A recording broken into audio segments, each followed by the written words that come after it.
Hello students, आज हम chemistry का chapter 2 acids bases and salts पढ़ेंगे। ठीक है, तो एसिड क्या होता है? एसिड एक ऐसा कंपाउंड होता है जो कि वाटर से रिएक्ट करके प्रोड्यूस करता है हाइड्रोजन आयंस। हाइड्रोजन आयन मतलब H पॉजिटिव आयन। ठीक है, इसका टेस्ट जो होता है सॉर होता है। ठीक है, सॉर मतलब खट्टा। अब ये नहीं कि लैब में आप गए और क्या टेस्ट करने लगे सारे जो भी वहाँ पर रखे हुए हैं केमिकल्स। ठीक है, जो केमिकल आपको लगा कि खट्टा हो रहा है वो क्या है? एसिड है। ऐसे नहीं होता। ठीक है, तो it turns blue litmus red. ये क्या कर देता है? ब्लू लिटमस को रेड में चेंज कर देता है। बेस एक ऐसा कंपाउंड है जो कि क्या करता है? वाटर से रिएक्ट करके hydro oxide ion OH negative ion produce करता है। ठीक है, तो वो क्या कहलाएगा? बेस कहलाएगा। ठीक है, इट टेस्ट बिटर मीन्स कड़वा and turns red litmus blue. और क्या होता है? It is slippery in touch. जैसे कि आपने सोप में देखा होगा, सोप में बेस प्रेजेंट होता है, तो सोप क्या होता है? स्लिपरी होता है ना, इसी वजह से होता है। अब एसिड जितने ज़्यादा क्या होंगे? H पॉजिटिव आयन होंगे, उतना ही स्ट्रॉन्ग एसिड होगा। अगर H पॉजिटिव आयन कम है तो वो क्या होगा? वीक एसिड होगा। इसी तरह से बेस में देखोगे, जितने ज़्यादा OH नेगेटिव आयन प्रोड्यूस होंगे वो उतना ज़्यादा स्ट्रॉन्ग बेस होगा। ठीक है, अगर OH नेगेटिव आयन जो हैं वो क्या है? कम हो रहे हैं प्रोड्यूस, तो वो क्या होगा? वीक बेस होगा। ओके, नेक्स्ट हम पढ़ेंगे सॉल्ट। सॉल्ट एक ऐसा आयनिक कंपाउंड है जो कब फॉर्म होता है? जब हम एसिड और बेस की रिएक्शन होती है तो क्या फॉर्म होता है? सॉल्ट एंड वाटर फॉर्म होता है। एसिड प्लस बेस तो क्या बन रहा है? Salt plus water. ठीक है, इट्स टेस्ट सॉल्टी। जैसे कि आप इसको सोडियम क्लोराइड को टेस्ट कर सकते हो, नमक होता है ना। Has no effect on litmus paper, और लिटमस पेपर में इसका कोई भी इफेक्ट नहीं होता। ठीक है, such reactions are known as neutralisation reaction. तो कुछ जो एग्जांपल्स हैं न्यूट्रलाइजेशन रिएक्शन के ये हैं, जैसे हाइड्रोजन क्लोराइड है, सोडियम हाइड्रोक्साइड से अगर रिएक्शन करेगा तो सॉल्ट प्रोड्यूस होता है। सॉल्ट कौन सा प्रोड्यूस हो रहा है? सोडियम क्लोराइड, और वाटर प्रोड्यूस हो रहा है। इसी तरह से HCl जो है वो पोटेशियम हाइड्रोक्साइड से रिएक्शन कर रहा है। पोटेशियम हाइड्रोक्साइड क्या है? बेस है। एसिड से बेस रिएक्ट कर रहा है तो क्या बन रहा है? KHSO4 बन रहा है। ठीक है, पोटेशियम हाइड्रोजन सल्फेट, ठीक, और वाटर बन रहा है। इसी तरह से HNO3 means nitric acid. Nitric acid जो है वो अमोनियम हाइड्रोक्साइड NH4OH से अगर रिएक्ट कर रहा है तो क्या बना रहा है? Ammonium nitrate NH4NO3। तो आपको ये सारे फॉर्मूले और इनका नाम सबका याद होना चाहिए अगर आपको केमिस्ट्री पढ़नी है तो। ठीक है, और H2O दे। आप इन सारी रिएक्शंस में देख रहे हो सॉल्ट प्लस वाटर प्रोड्यूस हो रहा है। ठीक है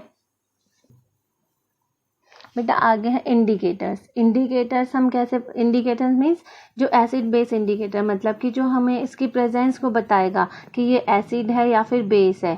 ठीक है, ये नेचुरल भी हो सकते हैं और सिंथेटिक डाई भी हो सकते हैं। ठीक, इनकी कंसंट्रेशन को बताएगा तो वो क्या कहलाएगा? इंडिकेटर्स कहलाएगा। इंडिकेटर्स आप लिटमस पेपर भी एक इंडिकेटर है।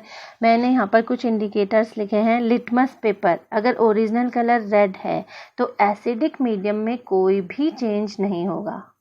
समझ आया? और बेसिक मीडियम में जो रेड लिटमस पेपर है वो किस में चेंज हो जाएगा? ब्लू में चेंज हो जाएगा। ये आपको याद रखना है। लिटमस पेपर अगर ब्लू लिया आपने तो अगर आप क्या डाल रहे हो? एसिडिक मीडियम है तो रेड हो जाएगा। अगर आपने डाला, आपको पता नहीं है कि वो क्या है, कौन सा मीडियम है, अगर वो रेड हो रहा है तो वो आपको पता चल जाएगा कि वो कौन सा मीडियम है? एसिडिक मीडियम है। ठीक है, नेक्स्ट जो है, अगर लिटमस पेपर ब्लू है और आपने कोई आपको सॉल्यूशन दिया है और कहा है इसका पता लगाओ कि ये एसिडिक है या बेसिक है, तो आप क्या करोगे? लिटमस पेपर ब्लू लिया, आपने क्या डाला उसमें? ब्लू लिटमस पेपर डाला तो कोई भी चेंज नहीं होगा। अगर कोई भी चेंज नहीं हो रहा है तो आपको पता चल जाएगा कि वो कौन सा मीडियम है? बेसिक मीडियम है।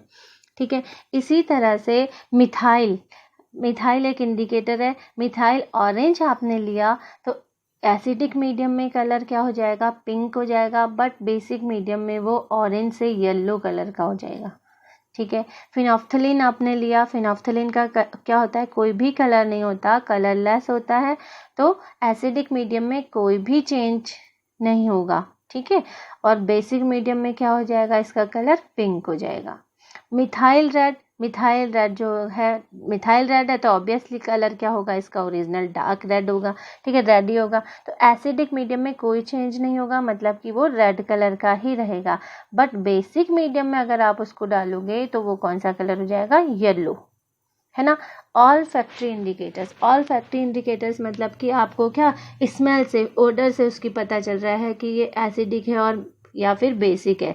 जैसे कि आपने अनियन में देखा होगा, अनियन आपने काटा आपकी मम्मा ने, उसमें अगर विनेगर डाला, विनेगर क्या है, एसिटिक एसिड है, डाइल्यूट एसिटिक एसिड है कि नहीं। अब एसिटिक एसिड उसमें वाटर में मिला के क्या बनता है, विनेगर बनता है ना। तो अगर आपने उसमें अनियन में डाला तो उसकी क्या होती है, ओडर चेंज हो जाती है, उसकी फ्रेग्रेंस चेंज हो जाती है, उसकी स्मेल चेंज हो जाती है, ठीक है। तो ऐसे इंडिकेटर्स को ऑल फैक्ट्री इंडिकेटर्स कहते हैं।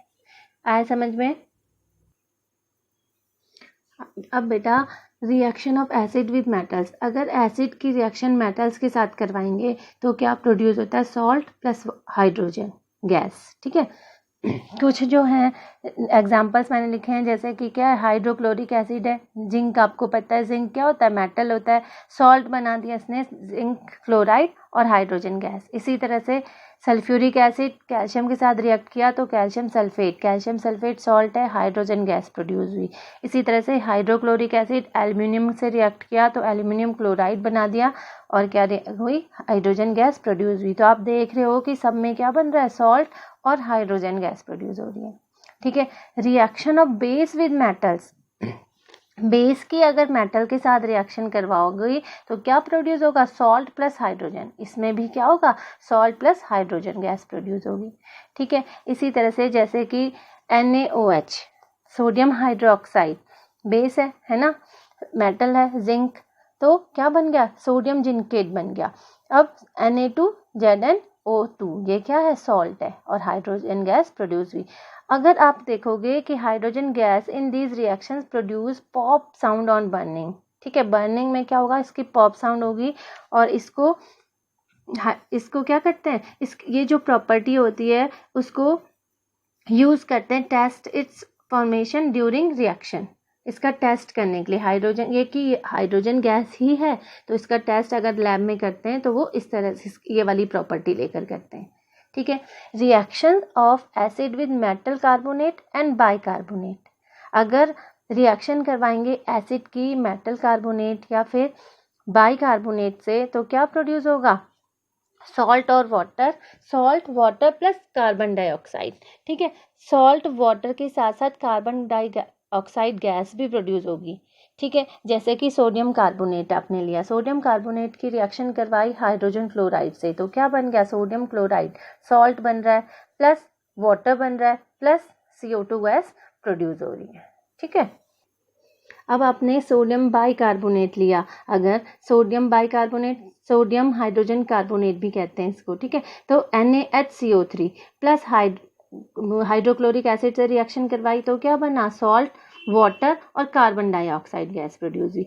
अब इस गैस की कैसे आप पता लगाओगे, टेस्ट करोगे लैब में कि ये कार्बन डाइऑक्साइड गैस है ना। तो क्या होगा, when this gas is passed through lime water या फिर slaked lime, solution turns milky due to the formation of white PPT of calcium carbonate, ठीक है। तो वाइट PPT कैल्शियम कार्बोनेट बनता है, इसी कारण उसका जो वो सॉल्यूशन क्या होता है, मिल्की हो जाता है। तो ये हम लैब में टेस्ट भी करते हैं कि हाँ भाई ये क्या है, कार्बन डाइऑक्साइड गैस ही है, ठीक है। अगर आप ये क्या बना, कैल्शियम हाइड्रोक्साइड, ठीक है, तो CaOH2, carbon dioxide CaCO3 plus क्या बना, H2O, कैल्शियम कार्बोनेट बना और क्या बना, वाटर बना, ठीक है।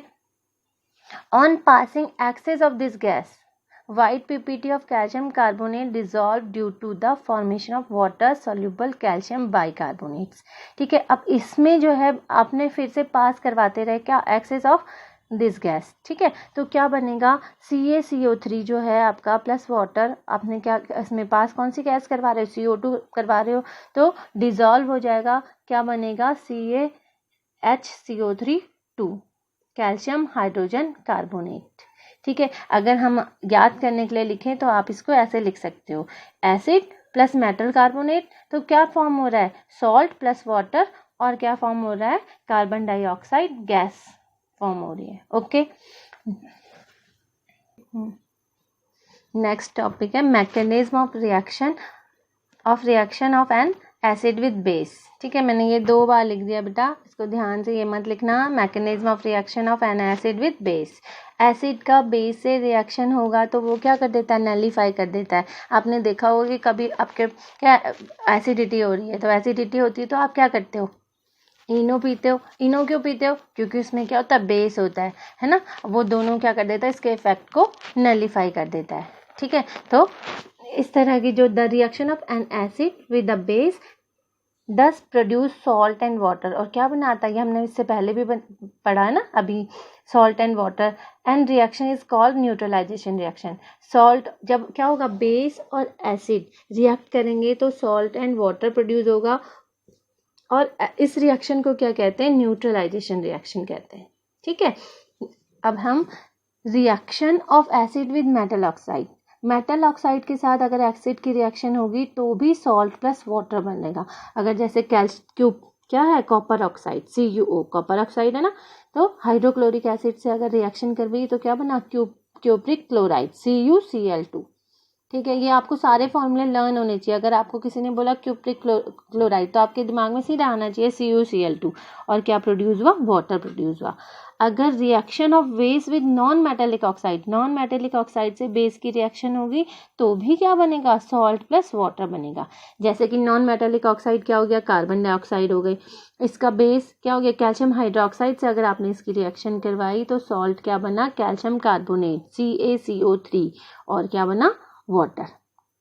ठीक है, तो कॉमन प्रॉपर्टीज जो है वो क्या है, अगर हम कॉमन प्रॉपर्टीज एसिड्स की देखें तो क्या होगा, all acids react with many metals to evolve H2 gas. अभी तक हमने पढ़ा, यही समझ में आया ना हमको। और क्या होगा, all acids turns blue litmus paper red, है ना। तो हमने अभी आगे भी पढ़ा, तो जो सारे एसिड्स हैं वो क्या कर रहे हैं, ब्लू लिटमस पेपर को किस में चेंज कर दे रहे हैं, रेड में कर दे रहे हैं। और all acids are sour in taste, है ना। Acid release H positive ions, ठीक है, which are responsible for the acidic behaviour. मतलब कि H पॉजिटिव आयन जितना ज़्यादा होगा उतनी प्रोड्यूस होंगे, उतना ही वो स्ट्रॉन्ग एसिड होगा। ठीक है, इसी तरह से कॉमन प्रॉपर्टीज अगर हम देखें बेसिस की तो वो क्या होगा, all bases turn red litmus paper blue. जो सारे के सारे बेसिस हैं वो क्या करेंगे, रेड लिटमस पेपर को ब्लू में चेंज करेंगे। तो ये इनकी प्रॉपर्टी है, किसकी, बेसिस की। All bases are slippery in touch, सारे के सारे जो बेस होंगे वो क्या होते हैं, स्लिपरी इन टच होते हैं। All bases are bitter in taste. Okay, next, bases release OH negative ions. हमने अभी पढ़ा कि क्या है, एसिड जो होते हैं वो H पॉजिटिव आयन रिलीज करते हैं, और बेसिस क्या करते हैं, OH नेगेटिव आयंस। और ये भी क्या रिस्पॉन्सिबल होगा बेसिक बिहेवियर के लिए, कैसे, जितने ज़्यादा OH नेगेटिव आयन प्रोड्यूस होंगे उतना ज़्यादा वो स्ट्रॉन्ग होगा बेस, अगर कम होंगे तो वो क्या होगा, वीक होगा। ठीक है, अभी हम आज इतना ही पढ़ेंगे, बाकी हम पढ़ेंगे कल। बाय बाय स्टूडेंट्स, हम अब मेरे नेक्स्ट वीडियो के लिए तैयार रहना, इसके नेक्स्ट पार्ट के लिए, इस चैप्टर के, कौन से चैप्टर के, acid bases and salts. Okay, bye bye.